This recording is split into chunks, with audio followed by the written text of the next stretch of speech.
ನಮಸ್ತೆ ಪ್ರಿಯ ವೀಕ್ಷಕರೇ, ನಾನು ಡಾಕ್ಟರ್ PK ಪ್ರವೀಣ್ ಬಾಬು, ಆಯುರ್ವೇದ ಮತ್ತು ನಾಭಿ ಚಿಕಿತ್ಸಾ ತಜ್ಞರು, ಉತ್ತಮ ಬಡಾವಣೆ, ಚಿತ್ರದುರ್ಗ ರೋಡ್, ದಾವಣಗೆರೆ. ನಮ್ಮ ಸಂಪೂರ್ಣ ವಿಳಾಸ ಇದೇ ವಿಡಿಯೋನ ಡಿಸ್ಕ್ರಿಪ್ಷನ್ ಬಾಕ್ಸಲ್ಲಿ ಲಭ್ಯ. ಅವಶ್ಯಕತೆ ಇದ್ದಂಥವರು ಗಮನಿಸಿ.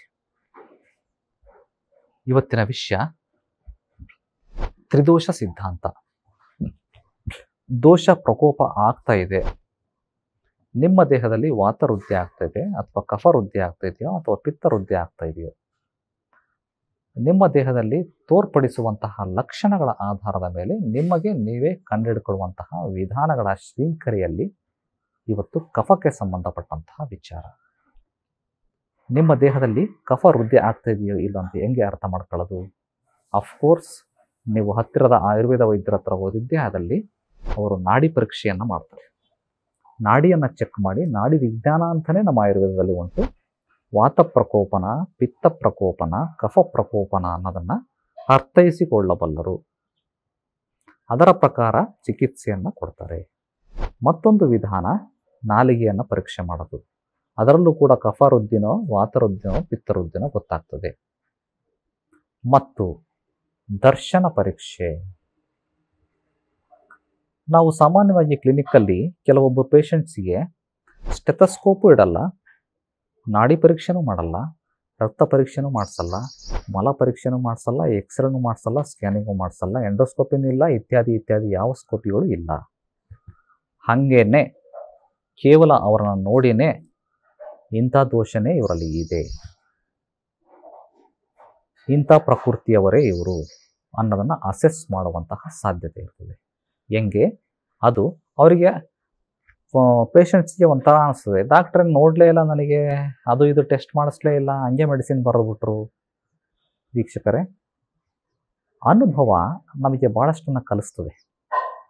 ಎಲ್ಲ ಈಗ ವೈದ್ಯಕೀಯ ವೃತ್ತಿಯಲ್ಲಿ ಅಂತ ಮಾತ್ರ ಹೇಳಲ್ಲ ನಾನು, ಎಲ್ಲ ವೃತ್ತಿಯಲ್ಲೂ ಕೂಡ ಅವರಿಗೆ ಅವರದ್ದೇ ಆದಂತಹ ವೃತ್ತಿಯಲ್ಲಿ ಪರಿಣಿತಿಯನ್ನು ಹೊಂದಿದ ಮೇಲೆ ಬಹಳ ಸುಲಭ ಆಗ್ತದೆ ಐಡೆಂಟಿಫೈ ಮಾಡೋಂಥದ್ದು. ಮೆಕ್ಯಾನಿಕ್ಕು ನಿಮ್ಮ ಬೈಕನ್ನು ತಗೊಂಡೋಗಿ ಗ್ಯಾರೇಜ್ ಮುಂದೆ ನಿಂತ್ಕೊಂಡು ಆಕ್ಸಿಲೇಟರ್ ಕೊಟ್ಟರೆ ಸುಮ್ಮನೆ ಅಬ್ಸರ್ವ್ ಮಾಡಿ, ಸರ್ ಸೈಲೆನ್ಸರ್ನಲ್ಲಿ ಎಲ್ಲ ಕಟ್ಕೊಂಬಿಟ್ಟೈತೆ ನೋಡ್ರಿ, ಅದನ್ನು ಕ್ಲೀನ್ ಮಾಡಿಸ್ರಿ ಅಂತಾನೆ. ಅವನೇನು ಬಂದು ಅದನ್ನ ಸೈಲೆನ್ಸರ್ ಬಿಚ್ಚಿ ನೋಡಿದ್ನೇನು? ಹೇಳ್ತಾನೆ ಇಲ್ಲ.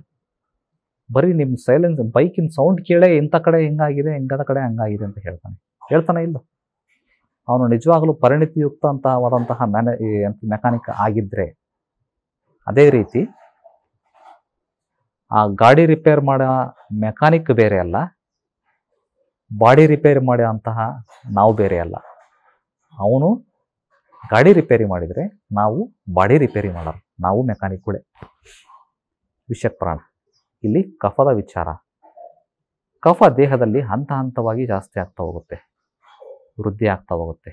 ಯಾವ್ಯಾವ ಸ್ಥಾನಗಳಲ್ಲಿ, ಯಾವ ಸ್ಟೇಜಸ್ಸಲ್ಲಿ?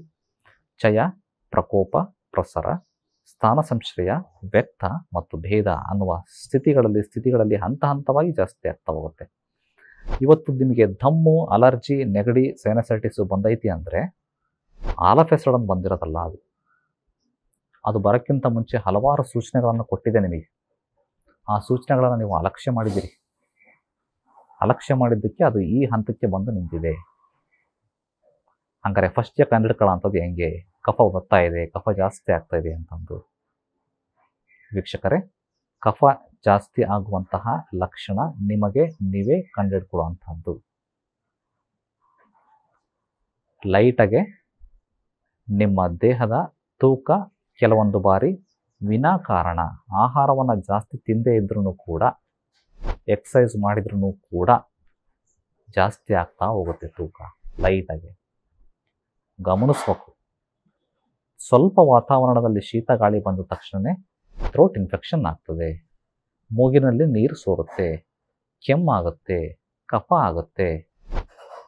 ಸ್ವಲ್ಪ ಆಹಾರದಲ್ಲಿ ಎಣ್ಣೆ ಪದಾರ್ಥಗಳನ್ನು ತಿಂದುಬಿಟ್ರೆ ಸಾಕು, ಹುಳಿ ಪದಾರ್ಥಗಳನ್ನು ತಿಂದುಬಿಟ್ರೆ ಸಾಕು, ತಣ್ಣನೆಯ ನೀರನ್ನು ಕುಡಿದುಬಿಟ್ರೆ ಸಾಕು, ಕಫ ಆಗೋದು, ಕೆಮ್ಮಾಗೋದು, ಶೀತ ಆಗೋದು, ಕಣ್ಣಲ್ಲಿ ನೀರು ಸೋರೋ ಅಂಥದ್ದು, ಈ ಥರದ ಲಕ್ಷಣಗಳು ಬಂತು ಅಂದ ತಕ್ಷಣ ಕಫ ವೃದ್ಧಿಕರ ಆಹಾರ ವಿಹಾರ ವಿಚಾರಗಳನ್ನು ಜಾಸ್ತಿ ಮಾಡ್ತಾ ಇದ್ದೀರಿ, ಅವನ್ನ ನಿಲ್ಲಿಸ್ಬೇಕು ಅಂತಂದು ನಿಮ್ಮಷ್ಟಕ್ಕೆ ನೀವೇ ಅರ್ಥ ಮಾಡ್ಕೊಂಡು ನಿಮ್ಮ ದೇಹದ ಜೊತೆಗೆ ಫ್ರೆಂಡ್ಶಿಪ್ ಮಾಡಬೇಕು.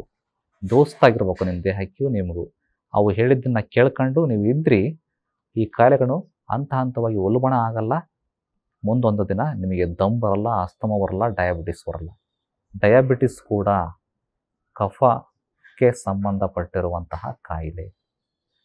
ಮುಂದೊಂದು ದಿನ ಬಿ ಪಿ ಬರಲ್ಲ, ಬಿ ಪಿನೂ ಕೂಡ ಅದಕ್ಕೆ ಕಫಕ್ಕೆ ಸಂಬಂಧಪಟ್ಟಿರುವಂತಹ ಕಾಯಿಲೆ.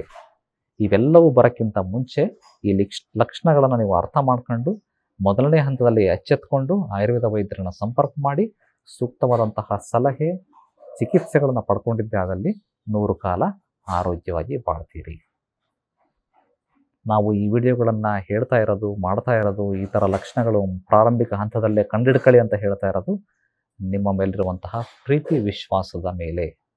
ಇಲ್ಲ ಅಂದರೆ ನಾವ್ಯಾಕ್ರಿ ಹೇಳಬೇಕು? ನೀವು ಮುಂಚೆತನೇ ಎಚ್ಚೆತ್ಕೊಂಡು ನೀವು ಆರೋಗ್ಯ ಇದ್ಬಿಟ್ರೆ ನಮ್ಮ ಕ್ಲಿನಿಕ್ಗಳು ನಡೀತಾವೇನು? ಪೇಷಂಟ್ಗಳು ಹಾಸ್ಪಿಟ್ಲಿಗೆ ಬಂದಿರ್ತಾನೆ ನಾವು ಇದನ್ನೇ ಲಾಭ. ನಮ್ಮ ಲಾಭವನ್ನು ಲೆಕ್ಕಿಸದೆ ಈ ಎಲ್ಲ ನಮ್ಮ ಟಾಪ್ ಸೀಕ್ರೆಟ್ಗಳನ್ನು ನಿಮಗೆ ಹೇಳ್ಕೊಡ್ತಾ ಇದ್ದೇವೆ.